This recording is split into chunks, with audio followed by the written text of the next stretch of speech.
Réunion Actualité. Bonjour à tous. 3 jours de visite marathon à La Réunion pour la première ministre Elisabeth Borne à partir de ce jeudi. Alors, l'avion est en retard. Il devrait arriver aux alentours de 8h30 avec des petits soucis logistiques, nous a dit Charles Lhuillier, qui sera pour Freedom, nos yeux et nos oreilles, tout au long de la journée. Il va suivre la chef du gouvernement qui va séjourner dans notre île du 11, donc à partir d'aujourd'hui jusqu'au 13 mai.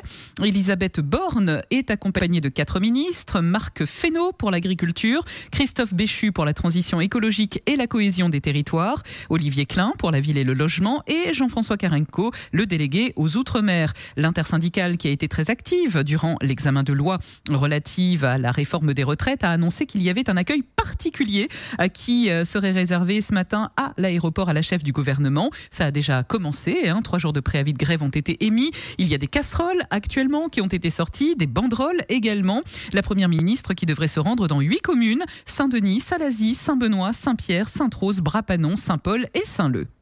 Et aujourd'hui, jeudi 11 mai, Elisabeth Borne commencera par le dépôt d'une gerbe devant le monument aux morts à Saint-Denis vers 8h30. Alors, Charles Lhuillier demande l'antenne puisque l'avion ministériel vient tout juste d'arriver. Charles, nous vous écoutons. Oui, tout à fait. Effectivement, on pensait que l'avion avait été retardé il y a quelques minutes, mais en réalité, pas du tout. Elisabeth Borne vient d'atterrir sur l'aéroport des Gilets, sur le tarmac. Il s'agit d'un vol avec une délégation ministérielle. Elle est accompagnée notamment de plusieurs ministres ou secrétaires d'État comme Jean-François Carenco ou Christophe Béchu.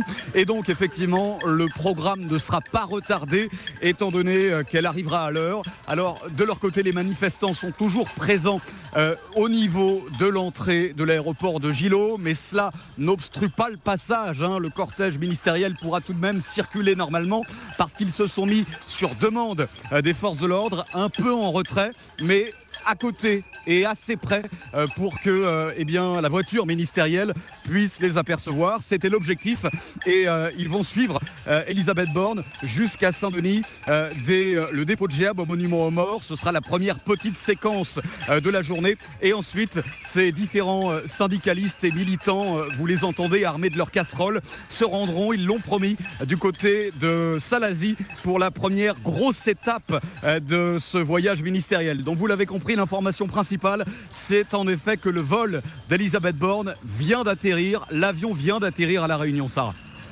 Merci Charles Lhuillier. Donc vous avez égrené les 2 premières étapes de son programme. 8h30, le timing sera respecté. Monument aux morts à Saint-Denis.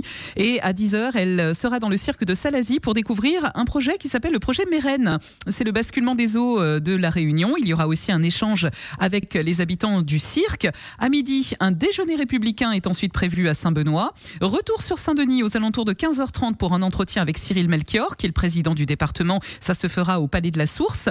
Et à 17h, la région, une rencontre avec la présidente Huguette Bello. Et la journée s'achèvera aux alentours de 19h pour Elisabeth Borne qui sera en direct à la télévision. Et à 20h30, une rencontre est programmée à la préfecture avec les acteurs économiques pour le reste de son programme demain et samedi. Rendez-vous sur votre site freedom.fr. En tout cas, depuis 6h du matin, à Freedom, nous vous faisons vivre l'ambiance qui règne aux abords de l'aéroport Roland-Garros, car les syndicats et certains partis politiques comme la France Insoumise sont présents sur le site avec leurs banderoles et surtout leurs casseroles pour accueillir la première ministre Elisabeth Borne. La France Insoumise est arrivée la première, à l'instar de Bachir.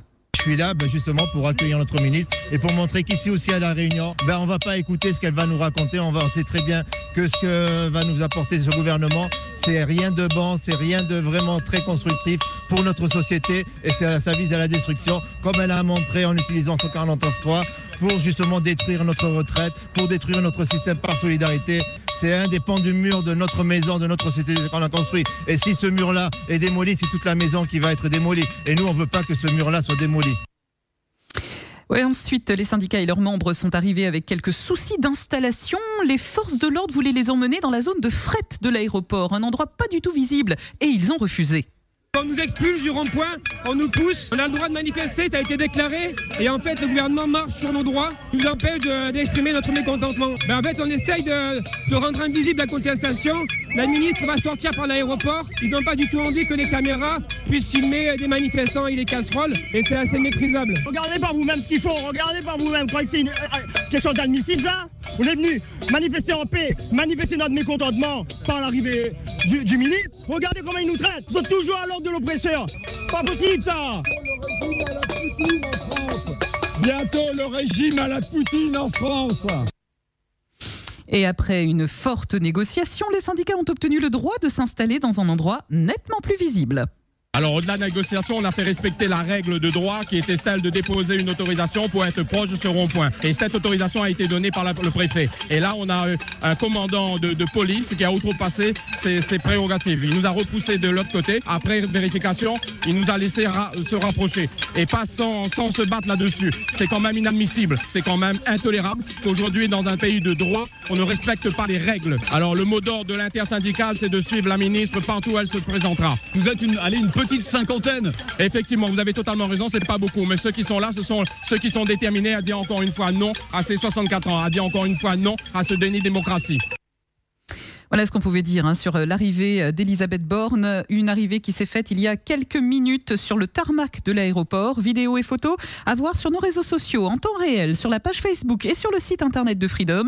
Les syndicats promettent qu'ils suivront le cortège ministériel jusqu'à Saint-Denis et l'est du département aujourd'hui. Ils promettent des opérations surprises pour l'instant. Donc on attend la sortie de l'aéroport de la Première ministre et de sa délégation. En tout cas, notez qu'au regard de cette visite, beaucoup de rues fermées au centre-ville de Saint-Denis, stationnement impacté aussi dès ce matin, parfois même pour certaines rues ou places, et jusqu'à samedi. Du coup, on vous invite à regarder le site freedom.fr pour connaître le mode opératoire. Ça va être très compliqué aujourd'hui à Saint-Denis.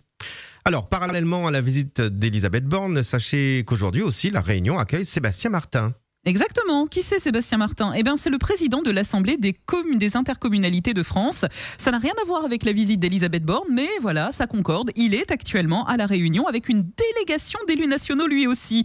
Il s'appelle donc Sébastien Martin. Nous suivrons sa visite sur freedom.fr et à la radio. C'est un séjour qui s'inscrit avec Virginie Carolo-Luttrot, qui est la première présidente de cette fameuse communauté d'agglomération du Grand Chalon. On a aussi Floriane Boulet qui est là et Cécile Lacoste, une délégation qui sera aujourd'hui du côté de la Possession pour voir le cœur de ville, un projet porté par la ville de la Possession, et au TCO. Après 11h, ce sera du côté de l'Étang. Ils seront reçus par Emmanuel Séraphin, le maire de Saint-Paul et président du TCO.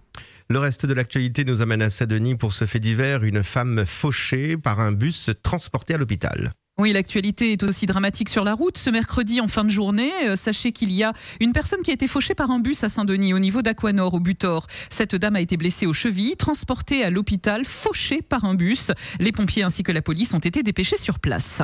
Autre fait divers aux Avirons cette fois-ci, le lycée Antoine de Saint-Exupéry des Avirons a été le théâtre d'une tentative de suicide. C'était mardi, une élève du lycée Antoine de Saint-Exupéry a tenté de se donner la mort dans l'enceinte de l'établissement scolaire. Heureusement, les secours sont intervenus rapidement pour venir au secours de cette adolescente et prodiguer les soins nécessaires. Et dans un communiqué, le lycée rapporte que l'incident s'est produit pendant la pause déjeuner et précise que tout élève qui souhaite parler à une infirmière peut le faire en se rendant à l'infirmerie quand il va mal.